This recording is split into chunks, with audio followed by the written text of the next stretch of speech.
Franck. Bonjour. Aujourd'hui, nous allons parler de la thérapie. Pourquoi une thérapie marche, pourquoi une thérapie marche pas. On va explorer tout ça.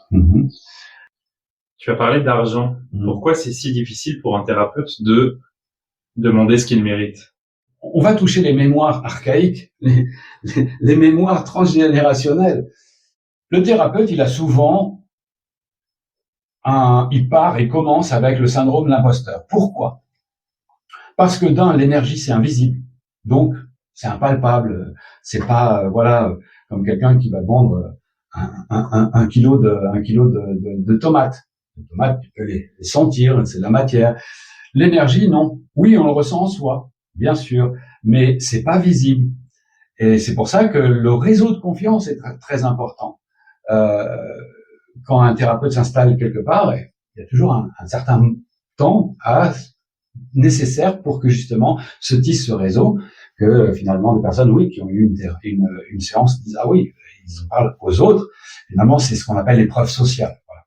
Donc, ce syndrome de l'imposteur, il vient parce que l'énergie est invisible, impalpable, mais aussi parce que dans nos mémoires culturelles, on a fait la chasse aux sorcières. Qu'est-ce que c'était les sorcières? C'était les sourciers, les sourcières.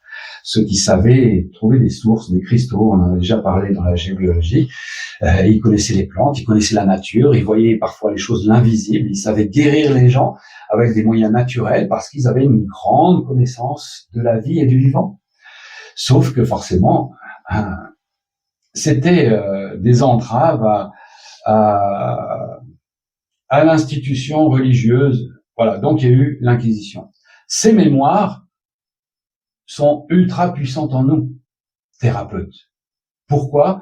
Surtout en Europe, par exemple, c'est en Suisse qu'au XVIe siècle, il y a eu le plus, et ça a été des génocides. Il y a eu des millions de sacrifiés sur le bûcher, torturés, tout ça. Tous des sourciers, des sorcières. Les mémoires des thérapeutes alternatifs, quand on est dans ce chemin de thérapeute ici et maintenant, c'est pas surgi de cette vie. Souvent, on récupère des mémoires. Et ces mémoires de vie passée, parallèles, on dit antérieures, mais bon, je les considère plus parallèles, c'est des niveaux parallèles. Forcément, au niveau du subconscient, ça demande un travail sur soi. Parce que on sent ce dénigrement, on sent à quel point on a dû se protéger, ne pas se montrer, on a dû être prudent pour pas trop parler de ce qu'on fait. C'est ce qui m'est arrivé quand j'ai commencé à pratiquer en 90. C'était dans le secret absolu, il y avait que la nature qui connaissait mon secret. Voilà. Donc toutes ces mémoires, c'est des choses, oui, en tant que thérapeute, on a libéré. Forcément, quand le thérapeute n'a pas libéré complètement ses mémoires, quand il faut qu'il demande une rémunération contre le soin qu'il va donner, c'est subconscient. Il va se sentir injustement rémunéré. Dans le sens où, est-ce que tu mérites bien? Ouais, le truc, mais tu mérites? Qu'est-ce que tu as fait? Tu vois? Est-ce que t'as quoi? T'as mis tes mains, t'es resté 1h30 là. La personne, oui, elle est mieux, elle est plus cassée en deux, mais bon, qu'est-ce qu'on en sait?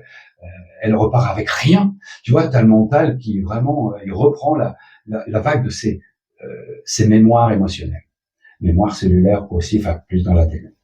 Pour te dire que c'est pour cette raison que les thérapeutes, oui, ont à apprendre ça aussi, à se respecter soi, et que même c'est hyper important parce que tant que le thérapeute n'arrive pas à se reconnaître et se dire j'ai rien à prouver, c'est se valoriser dans sa juste valeur finalement, se reconnaître dans sa juste valeur, ce qui va donner au niveau thérapie sera pas complet parce qu'il y aura toujours quelque chose derrière, qui sent venir le paiement et finalement le moment où c'est ouais, je vais recevoir de l'argent.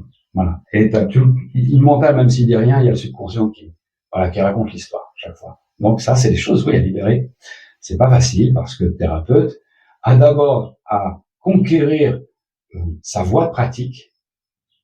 Ensuite, il a à conquérir son droit de mérite, sa légitimité. Parce que justement, le thérapeute, il restaure la légitimité, la souveraineté des gens qui l'accompagnent. Donc, s'il n'arrive pas à le faire de manière accomplie en lui-même, ça sera très difficile de le faire pour les autres. Ça sera impossible. D'accord. Ok. On va se quitter là-dessus cette fois.